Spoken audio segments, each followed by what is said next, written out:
Well, hello, guess who's here? It's Life is Good.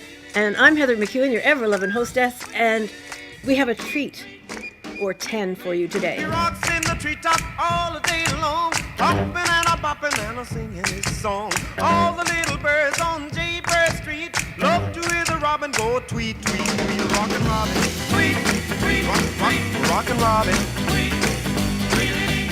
Slow rockin' Robin, 'cause we really gonna rock tonight. It's not very often that in this world of transient society that someone can meet someone in 1991 and stay in touch this long from far, far away. So we're going to be talking to somebody who lives in Chicago, who has a Vermont connection, and is one of the most talented and kind human beings I've ever met. His name is Chris Farrell, and welcome to the show, Chris. I'm so glad you're here. Hi, Heather. You're Hello, not here, everybody. but you're always here. Good to which is see you great. again. Yeah, it's Yes, great to you're see you right. too. 1991. Yeah, Can we and tell the there, whole story? I was in yeah. a theater company in Montgomery Center, Vermont, in a Mhm. barn. This was like literally The a old barn. Corgis. Yeah, Yeah, a barn in a cornfield. It yeah. was one of those build it and they will come, at least perform it and they will come. Sometimes they did.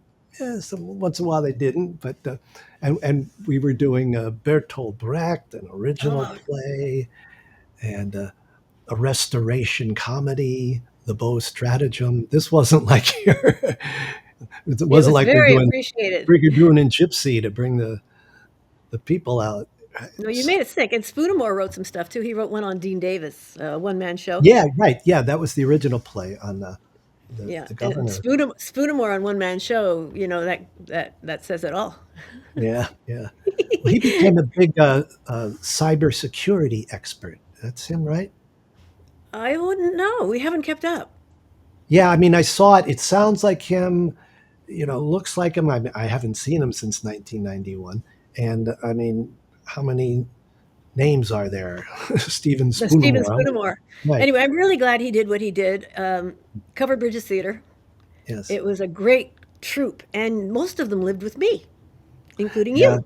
Yeah. And what a bunch of talent. The talent quotient in that area is very high anyway. But when you all came on scene, you blew us away.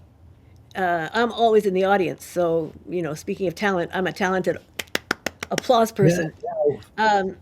But then I would put on shows in the backyard, and like a gentleman, as hard as you were working with the other theater group with a million lines to learn and sets to build, you said, "Sure, I'll be a part of your show." Yeah. And you came on and you sang some of your own creations and did some of your own work on stage. And the last time you did that over the years, I think was 8 years ago at my house when I still lived in East Berkshire. Yeah. It was 2000. No, it was 10. Was it? 2015. Yeah. Well, that's the last time we saw each other. Yeah. And you once again donated your time, and we only had about 3 people in the audience. We had Timmy Oh, Malloy a and the few more. ladies. No, we had a few more than that. That was Yeah, but my friends came because they remembered you from '91, yeah. and they were also thrilled to see you again. So we have serious subjects to discuss because I think music can heal the world. Music entertains as it educates, and your music, as you write it, is to shake up the world a little bit, hold a mirror up to us, and ask us to do better, Yes. or at least to apologize for our sins, like in Centralia. Yeah, that's the town, well, a former town in eastern Pennsylvania in the anthracite coal region where I grew up. My father was in the coal business and we moved, if you know the geography, we started in Wilkes-Barre, moved to Shamokin, then we moved to Pottsville, which is in Schuylkill County. And I went to school with some of the kids from Centralia, which was about 2 towns down the road from where we were living. And what happened, most of these little towns are in their own valley, and a lot of them, there's nothing but coal underneath it. just the geology is that these were once primordial swamps, and then through a whole long process, it becomes coal. And that's all there is under there. And the mining is done in a way where you leave pillars. We think of people digging tunnels. Well, no, you leave uh, as little as you can so the Excuse towns me. don't collapse, which sometimes they do. There are subsidences quite a lot where it just boom, gives up. And there's a thing called robbing pillars where people will go back, we can do a little more here. Yeah. In fact, one coal company poked a hole up into the Susquehanna River Oh, early. no draining there. Yeah, and it just killed people and closed the mines down. But then what happened in Centralia, there was a trash dump near one of the escape hatches, air vents, an opening, and a fire was in the trash dump, and then it got down into the mines, the old mines. This is coal, and that's what coal does. It burns slowly and smolders. And when it's down there, you can't put it out. They tried some things, digging ditches, and it wasn't going to happen. Uh, it would burn itself out in about 250 years. Hmm. But in the meantime, the gases are coming up. It's sulfur and methane and carbon monoxide, any gases that are produced from burning. And it was unlivable. So uh, the program was just the government came in and bought the houses at literally a fire sale prices. I know one woman had a $36,000 home, and you're talking what year? 1987? Or Yeah, no, well, way yeah, before it that. was Way before that. no, yeah, it was somewhere in the mid '80s. They were, She got $11,000 oh, for it, and they yeah, said take it yeah, or leave it, and right, they called it eminent domain, and they had a caveat pretending it wasn't really eminent domain and that they didn't really have to. They were giving false information about what they could do with eminent domain. you know, A lot of but things. Anyway, I don't mean to interrupt. It's your yeah, story. It just yeah, aggravates the heck out of me. yeah, and it was, but the town was unlivable. There were a few stalwarts, maybe five, maybe as few as three, Hmm. that refused to leave. And then I think there was a settlement. I think it went to court, but then they were allowed to stay for as long as they would live, but they could not. Nobody could inherit their property and the home. So okay, well, if you want to stay there, we'll let you live it out, but then that's it.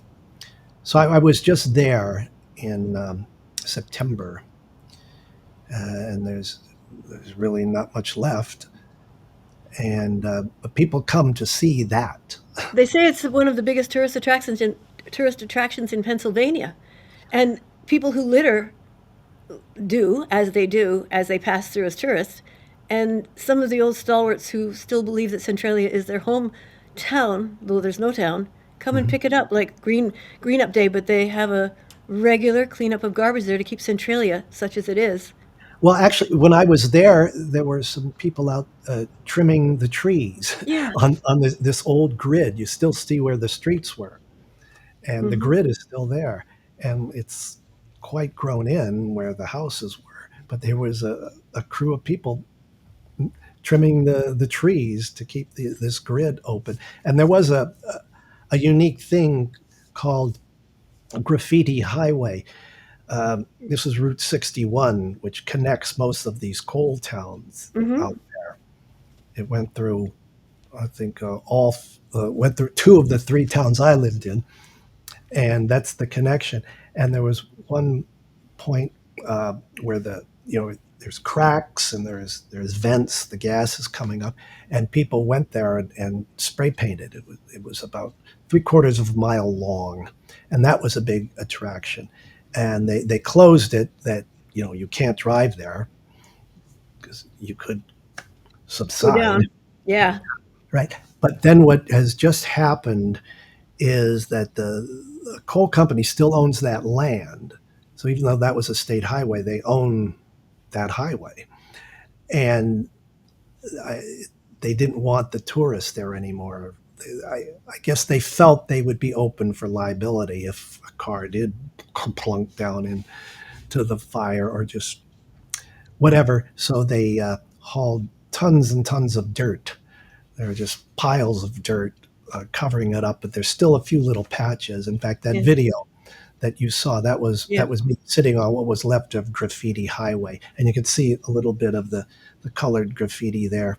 Yeah, it was Uh, beautiful because you were sitting in it. I thought you might be among pink impatiens or something like that because it yeah, was so, or yeah, petunias because you were yeah. surrounded by this pink aura, and it was very Yeah, well, pretty. that was the graffiti. People came out with the spray paints, Very and it's nice. very colorful. And I was sitting on one of the piles of dirt that Yeah. The that Pennsylvania speed bump.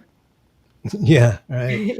So Anyway, but people were still coming looking for, oh, this is where it was. But like I said, you can find it, and some you can find patches of the graffitied asphalt, and then the guardrails are still there with plenty of graffiti, and some trees also have it. yeah, So, there was a film, a documentary made in 2017, and it won an award at the Buffalo International Film Festival, BIFF. And it was about Centralia, and it was extremely well done. And they interviewed some of the people who had lived there mhm, and got their stories. yeah, And at the conclusion, they talked about the town that the fire would reach in a decade. This town will not be here in 10 years. So it continues. The 250-year-old fire is taking town after town after town. And although yeah, Centralia is the one that everyone sings about and it's so big compared to the other little towns, I'm sure to some individuals, each town is as important to that person yeah, as Centralia was to them. yeah. And they showed the picture of the next town. It's about 10 miles up, I think, another valley. And I can't remember the name of it. It was a weird little name. But the houses were standing just like they would Mhm. be today in any American town. And he said, in 10 years, they Yeah. will not be here. That's an important part of the Centralia story. It is by far not the only one with fires underneath it. Uh, I lived in Shamokin, Hmm. and our problem was above ground. We had a huge culm bank. That's what it's called. It's a refuse bank, CULM, and that's just from by the when we were living there, it was maybe 120 years of deep mining, and you pile Yeah. that up, and this bank came right up to the edge of our backyard, and there's Oh, yeah. fires in that. So uh, we would, you wake up, it would be pronounced on like rainy days or just like drizzly days. It would Yeah, hit sulfur smells on right. drizzly Yeah, days. oh yeah. I mean, I can show you photos of our house up against this bank, and I can show you the window to my bedroom, and not far behind it is the smoldering fire in the culm bank. I'm surprised in England they're called tiffs or tips, Yeah, TIPS, and yeah. they're dangerous things if they're not banked properly. But I'm wondering how you managed to maintain such a great singing voice being raised with all that pollution. Yeah. Well, looking back, the town of Shamokin is very dear to me, but looking back, Hmm. maybe it's good we weren't there that long because my father worked with a company, and they moved him. We moved from Wilkes-Barre to Shamokin, Hmm. and we were in Shamokin maybe only a little less than 5 years. That's a lot. Yeah, for you. You're breathing in that stuff, and then but it's just all over that region. Hmm. It's, You're in a different region now, that's for sure. I'm going to ask you to sing Centralia in a minute, but speaking of moving, are you on Aldine? Are you still on no, Aldine? no, I have made it all the way to Lakeshore Drive. Get out of town, literally. I I lived in cannot, Chicago. I yeah, was in then Chicago for I 3 years, but cannot go any farther east. well, funny. I was in Wildwood, up in Lake County, on Mhm. Lakeshore Drive. Okay, So very cool. hey, we would never live on the same street in town, but hey, the same name. But definitely a different socioeconomic thing because Wildwood Lakeshore Drive meant, well, there's the lake. Here's your Yeah, driveway. I mean, right Have a out nice my, day. I'm pointing at my window. Right out there is Belmont Harbor and Lake Oh, Michigan. well, you deserve that. And you're big in the folk singing air groups in. You do a lot of organizing in Chicago for folk singing. I did. I've pretty much slipped out of that, but yeah, I worked at the Old Town School of Folk Music for many years. In fact, I at one point I was the director of special events, so I produced and booked the concerts, and that was quite an experience because you had to deal with I had to deal with artists I admire and their management. So Yeah, how I got everybody into my concerts, I said, "You're not getting paid. It's all volunteer. You can stay at my house and you can eat what I cook." So how does that sound? yeah, And if they got by my cooking, hey, then they live to do the show. But I did that for 25 years, and it was one show a year, but you did it all the time. One show a year wiped me out. Totally. for what Covered Bridges Theater. No, highbrow to hoedown. The Oh concert. yeah. Okay, that one. Yeah. Your And I show. had tons of help. I had all these volunteers helping me, but my Oh yeah. God, Oh yeah. It's when you do that for a living, as you yeah. did, Yeah. you deal with the egos. Yeah. Yeah. And then you also then the problems tend to be your fault, because Yeah, I there, know. as a performer, there's a good thing. I'm on the phone with the managers that in the folk music world, the top level managers. Great, Hmm. they're getting to know me. But then I'm thinking, well, they're getting to know me as a producer or presenter rather than an artist. And then, of course, it's a great interview. Oh yeah, call Chris Farrell, good guy. We're talking about a high level manager, and then but then if things go wrong, it's like, and then that son of a shit, Farrell, get that Farrell on the phone here because he's a well. Yeah. Well, I'm glad But you're not doing that a lot anymore.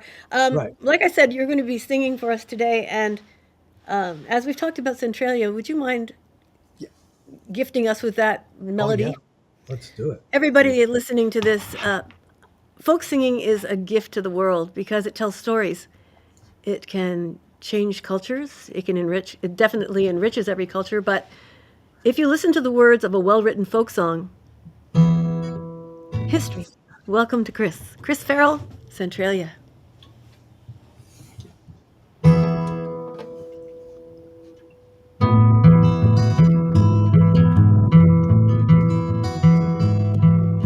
The sad heart of Centralia is burning in the mines, but no one heard her people weep, and no one read the signs. Now the streets are singing, and the sidewalks bear the scars of a flame that's raging here beneath our houses and our yards. It's burning, there's fire down below, and it's burning in the homeless hearts, nowhere else to go. They said this coal was holy, they say it built this town. But now it's fire and brimstone, and it's burning underground. The good earth opened up her heart and poured out all she had. But she's been beaten black and blue, and now she's getting mad. And it's roaring, this flame from hell. He's changing all the faces in a place I knew so well. Oh, Centralia, my heart is burning under the only home I know.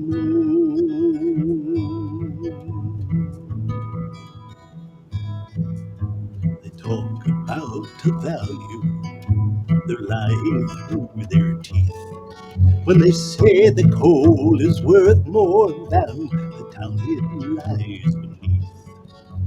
Worth more than my childhood, my family and my friends. Worth more than a way of life that's coming to an end. And it's so hard, it's so hard to say goodbye. And it's so hard to sit and watch our hometown die. Oh, Central, my heart is burning, burning. The only home I know, but something in these trembling hands, something in my eyes, will not let me turn my back until this fire dies. It's burning, it's burning. My only prayer is burning like a holy candle in the poison air. Oh, Centralia, my heart is burning, burning. The only home I know, burning. The only home I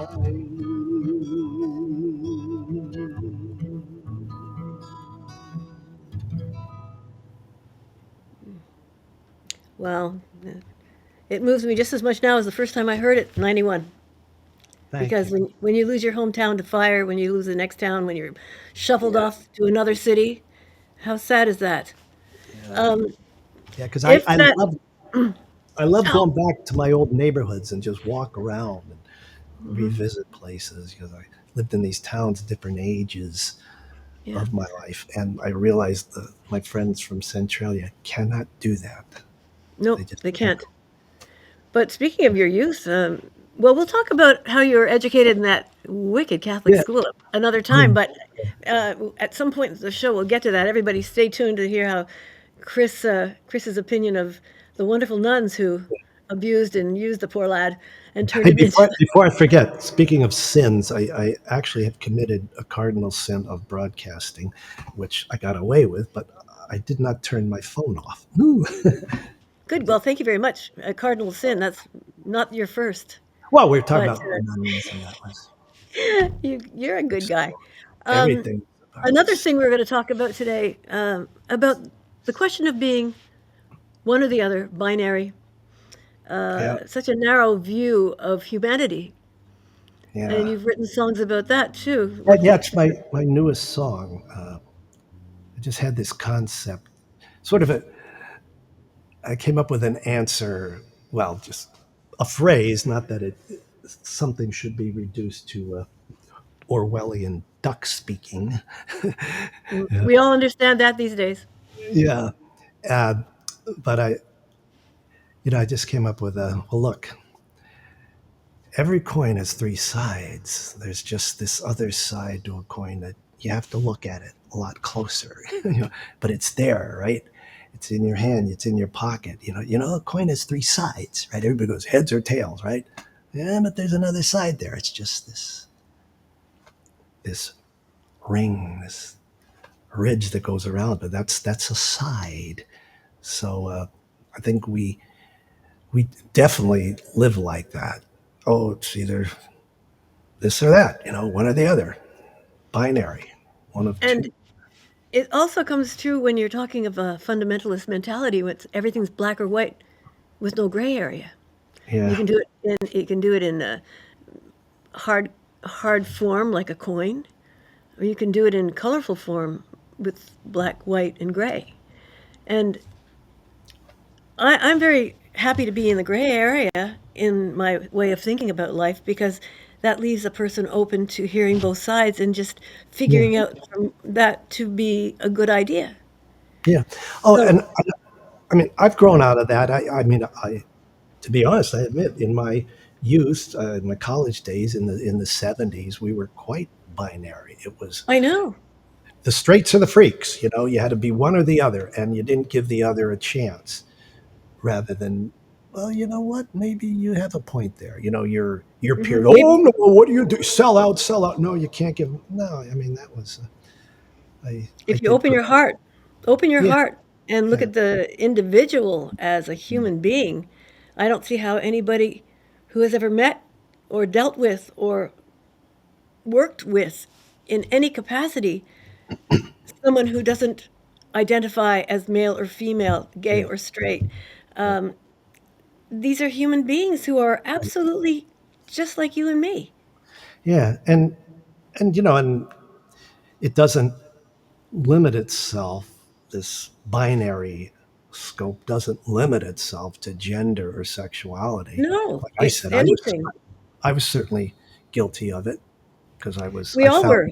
I found my peers like, oh, these are the cool people. We listen to this music and that music, and we dress like this, and this is this. And you're not, so you're bad guys. So that song, You're uh, wrong. yeah, right. How does that song go? Okay, you like to hear it? I'd love to hear it. Yeah. So this is actually the most recent song I've written, and it's called "Three Sides."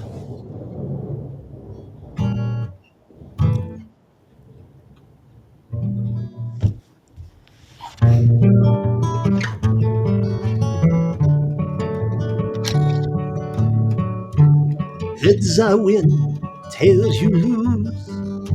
We've heard so many times when someone flips the nickels, the quarters and the dimes. As coins are cast and coins are tossed from someone else's hand, the odds are stacked against you, no matter how they land. But there's a wider measure in the thin and slimmest place. If you're close enough to see it, right there staring in your face, a ring that runs forever, an edge that never hides. Every coin has three sides. So we're told, so we're taught to choose the black or white, even when we know so well that neither one feels right. But shades between and shades beyond, still lost among the doubt, will find their place to shine in the colors that come out. And those who try to tell you that it's either this or that are frozen on the spot of something cold and lying flat. But I've seen a fire burning in those who won't comply. Every coin tells me why.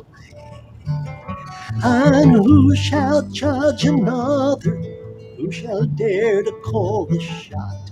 Tell you where the fight is fought, and to be who you are not, and what picture to present. That's not how the coin is spent. Here or there, left or right, half and half, day or night. So much goes unnoticed, unspoken and unseen.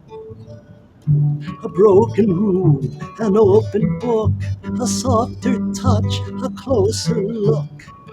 We're calling to cross over to the beauty in between. Now there's something in my pocket that I carry everywhere. I touch it when I need it to remind me and to share the truth that I have gathered and the light that it provides. Every coin has three sides. Every coin has three sides.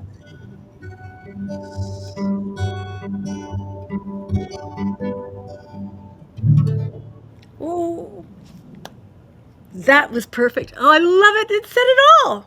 Eh, Thank thanks, Chris. I mean, that said it all. That should be a national anthem right about now. you.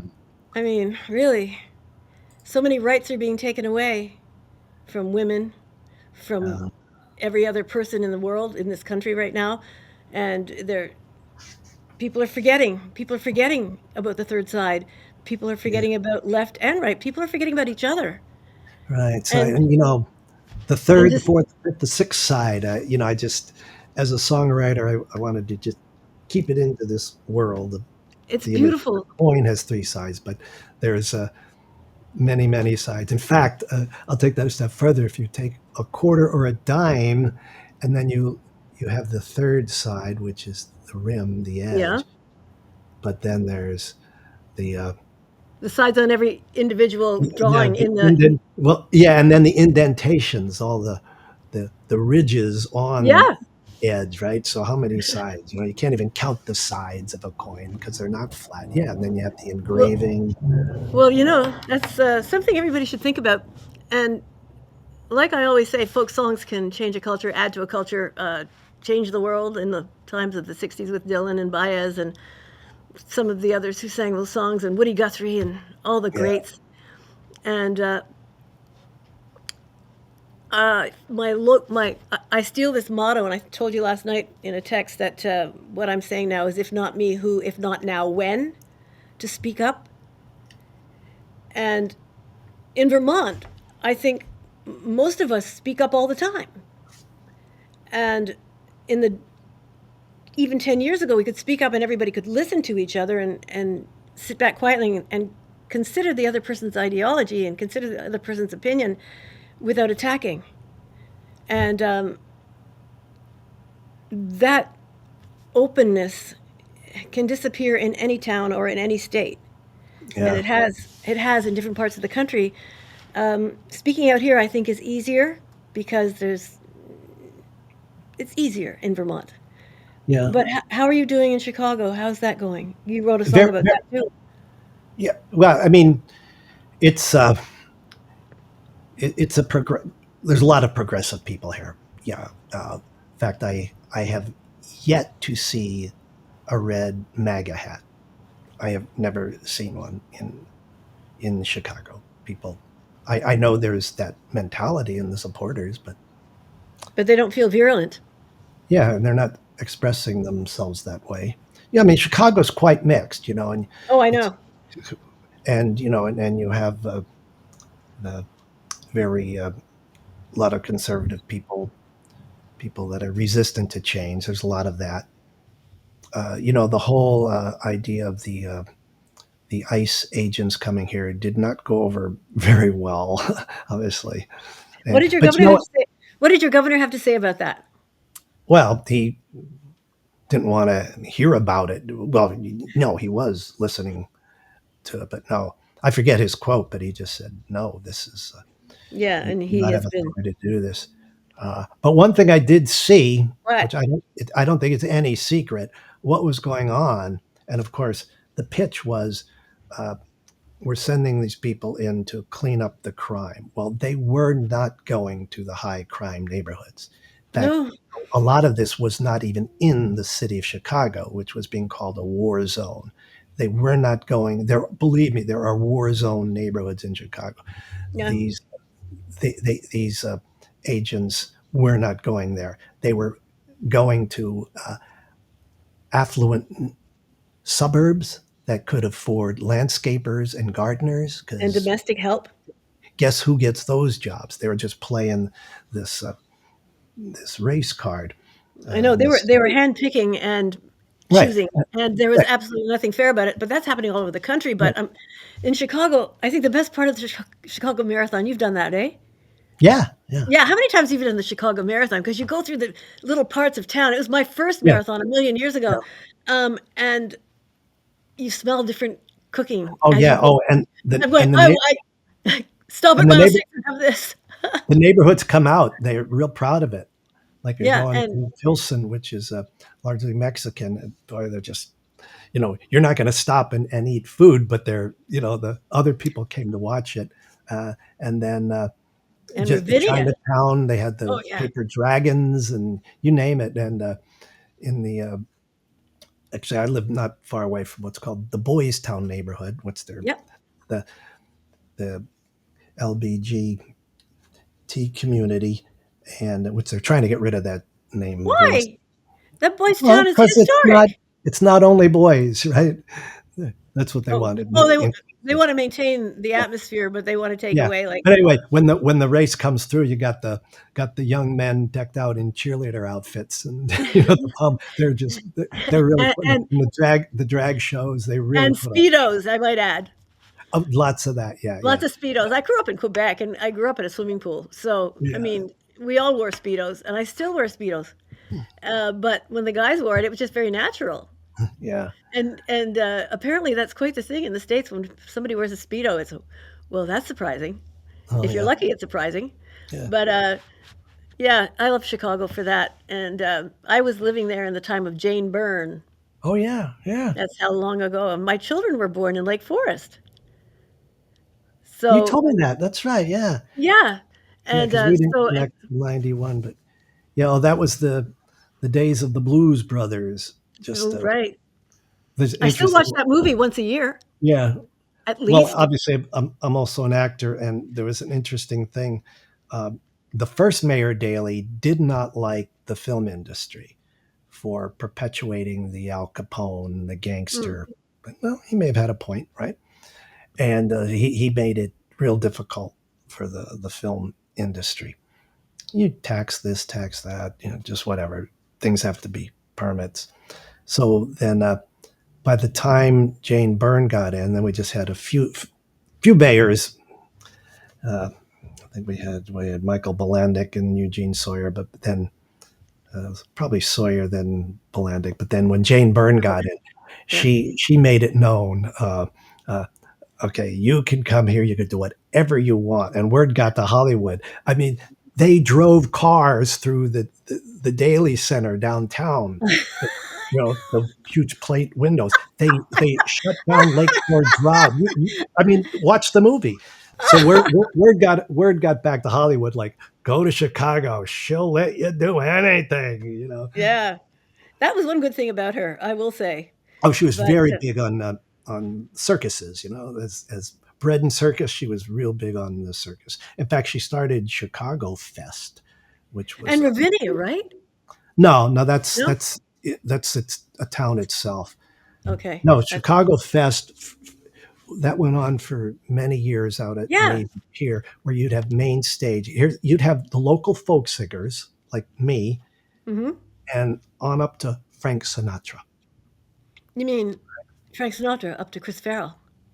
There you go. Come on, Right. get it right, Chris. I know. I followed your career. You'd have Um, okay, so let's see. What else can we yeah. let's talk about your acting career.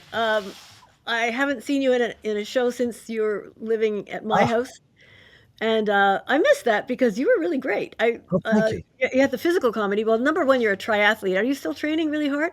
Yeah, yeah, yeah. I still swim, bike, run. I'm not No. a dedicated warrior, so I don't cycle much in the winter. Yeah, I'm not a dedicated warrior. I don't cycle, but I live down the street from a really good gym, and I've got a rowing machine. Concept 2 rowing machine. They're made here in Vermont, and Oh every yeah. time yeah, and I've had 5 of them over since 1998. I wear them out. They don't wear out. I just find a new kind, but they're made in Vermont. I'm very proud of that. And every time I was injured, I would get on a rowing machine from the time I guess 1997 was when I started. Every time I was injured, and as you know, I tend to fall over a lot. Oh wait, what happened to Heather? She's in the ditch again, Oh, or whatever would happen. I always managed to pull something, tear something, break something. So I found out that rowing kept me in shape during injuries for whatever I wanted to get back into. And it's the best cross training method you can have for any kind of injury. And I recommend it, Chris, for those days when you don't want to do anything outside. Get a Concept mhm. 2 rowing machine from Yeah. Morrisville, Vermont. All right. Hi, Okay. if you want to know Well, anything more about them, just contact me. rowing machines, because I mean, there are some at my gym. Yeah, Uh, but if I push Concept 2 because I think they're the best engineered okay. All right. and give you a great full workout in half the time. I mean, I'd run for, you know me, I'd run 14, 15 miles every morning. But when I that would take me, I don't know, 2 hours and 10 minutes. And on a rowing machine, I could get just as much workout, but for different parts of my body plus my legs in All right, so 45 minutes.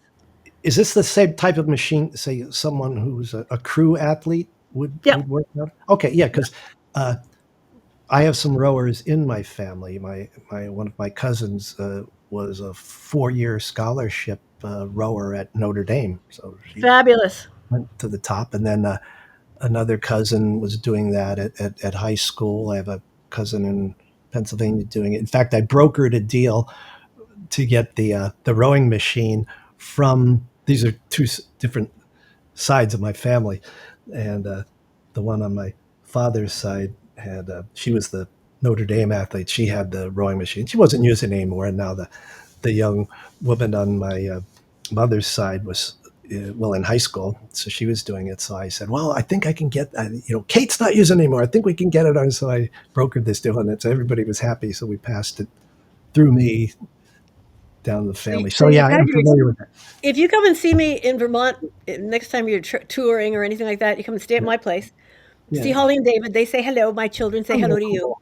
They were so excited when I told them yesterday that I was going to be interviewing you today. But I'll take you to the place where they're made, and Okay. uh, and And what? maybe they'll be generous. Yeah. And what's the brand name? Concept 2. Okay. Because yeah, there's two of them at my gym. Oh, then you've got the best. Yeah. Well, I mean, there's two rowing machines. I'll see Oh, what brand they are. All yeah, right. and then talk up the Vermont brand. Okay. Okay. Now, we're getting off subject here, but it's like you're in my living room and I'm talking to you. Let's talk about your Catholic school upbringing and Oh, that the stuff. wonderful nuns that thrilled you Yeah. before they killed you. Yeah. I was in an interesting time frame because I started first grade in 1958. So that Hmm. was what we call in the church we call pre-Vatican II, because that's when Yeah, John the 23rd came in and just let's loosen up here or there a yeah, little no, bit. let's not do it in Latin anymore. Yeah, and one of the big things was that the sisters, the nuns, could wear more modernized clothing. They and eventually they could go back to their name. Like instead of I make jokes, but like you had these great names like Sister Aquinas Scholastica, and but then if you go back to Sister Heather McCune, if that was her name, That would be and a stretch. yeah, yeah. So But you thanks. so there were things like that. So zeroing in on that aspect of the change, I thought, well, how do we know now? These nuns are out in plain clothes and then change their names. So this is covert operations. They're spying on us, because when we went through the old school. In fact, even when I was in high school, they were I don't think there were any in plain clothes. And then it wasn't until I got to college that I started seeing them. And I thought, well, they can be spying on me. These are nuns in disguise, which is what became the song. So, May I hear that, please? oh yeah, Everybody, please listen to this. It's not oh, sacrilegious. It's funny. I mean, I grew up next door to a convent across the road from St. Anastas Church, and I love nuns, but off we go. here we go.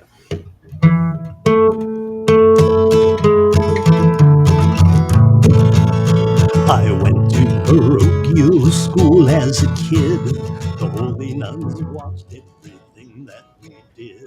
No one was safe from and nothing could stop the long arm of the Lord and his Catholic cops. Now Sister Aquinas and Sister St. James are changing their habits and changing their names to integrate into our society.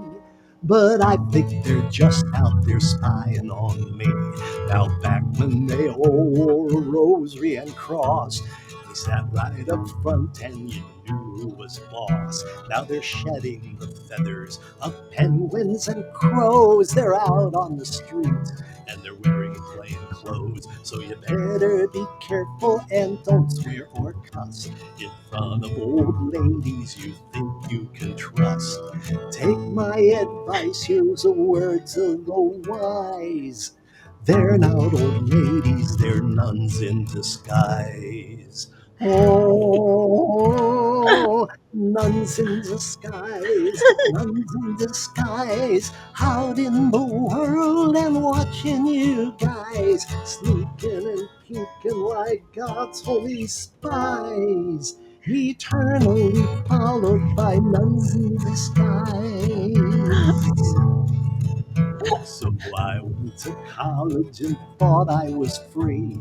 No one correcting or chastising me. No clickers to answer, no lines to stand in. No mortal, no venial, no original sin. So I started singing and playing guitars and hanging around in the folk music bars. I sang bawdy ballads and drank lots of beer till a hand from the crowd dragged me out by the ear. Oh, those nuns in disguise, nuns in disguise, out in the world and watching you guys, sneaking and sneaking like God's holy spies, eternally followed by nuns in disguise.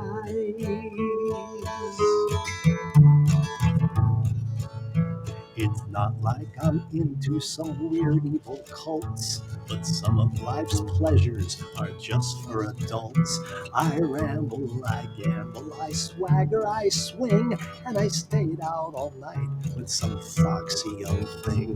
While having our fun in a rundown hotel, I heard a voice holler, "You're going to hell!" The door was kicked open, and to my surprise, the maids in that place were all nuns in disguise. Oh, nuns in disguise, nuns in disguise, out in the world and watching you guys, sneaking and peeking like the Pope's private eyes, eternally followed by nuns in disguise.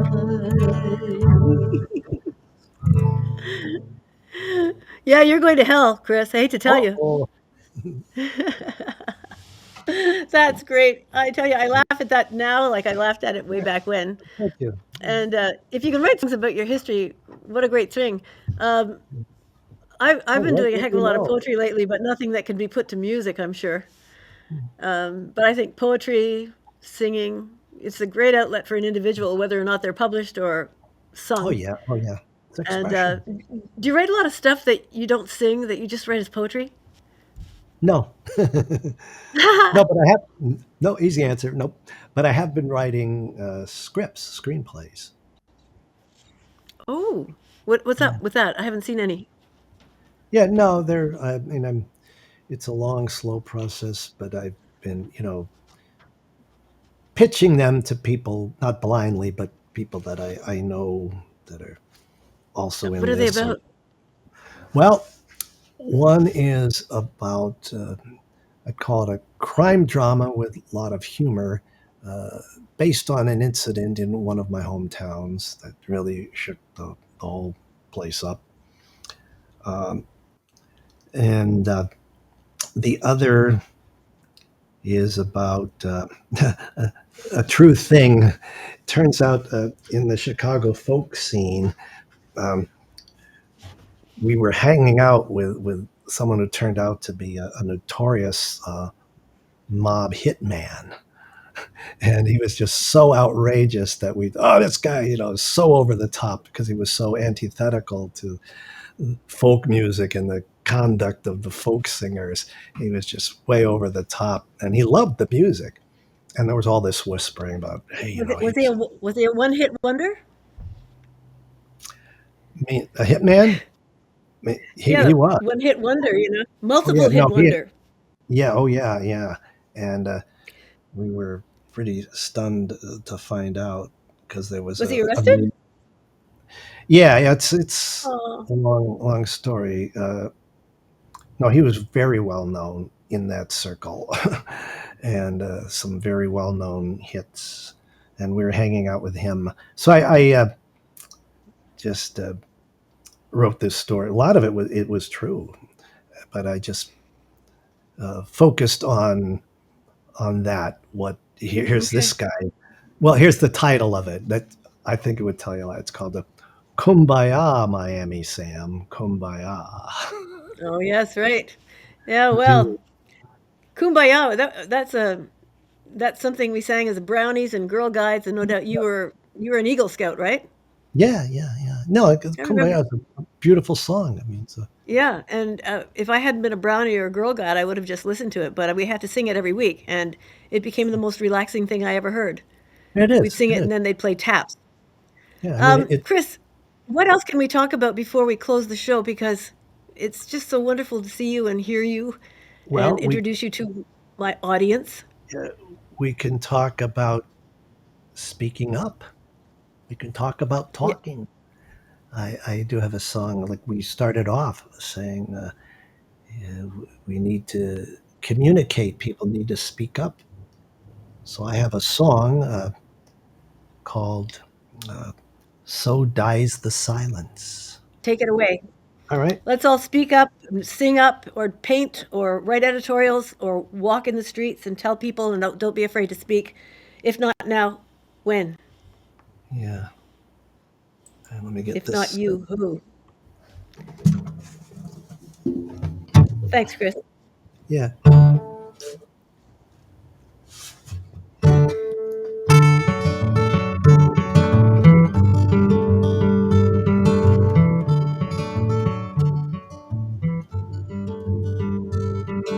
So dies the silence as voices blast out of the shadows that are fading fast. We've taken the blame while you've taken the bows. Now we're stealing the stage and bringing down the house. You broke the promise, so I'll break the news as we jump to the front with nothing left to lose. It might skip a beat or fall out of rhyme, but we've got the line that stops the show this time. So comes the moon, so comes the light. So comes the morning with its gift of sight. The curtain is rising to the roaring and the row. So dies the silence, the time is now. It's a tragedy of laughter, it's a comedy of tears. Just two one-way tickets that have brought us here. So roll out the welcome when the carpet turns red. We'll Mm. know if the knuckles or the hearts have bled. So comes the number, so falls the lot. So live the dreams of those who have not. A new star is rising like a shot across the bow. So dies the silence, the time is now. Yeah, I've got a hammer to break all the laws and crack the canned laughter and the fake applause. It comes from the thunder, it strikes in a flash and buries the lies it leaves in smoke and ash. So maybe it tricked us and kicked from behind. Maybe we're crazy, but we are not blind. We can roll with the punches and smile when we're stung, but we'll speak with the brutal truth upon the tongue. So comes the motion, so comes the voice, so come the faces who have made the choice, like the blood upon your boots and the smirk upon her brow. So dies the silence, so dies the silence, so dies the silence. The time is now.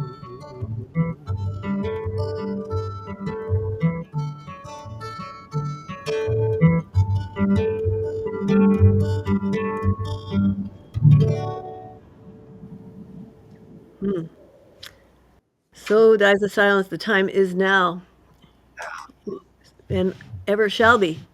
Because what if we?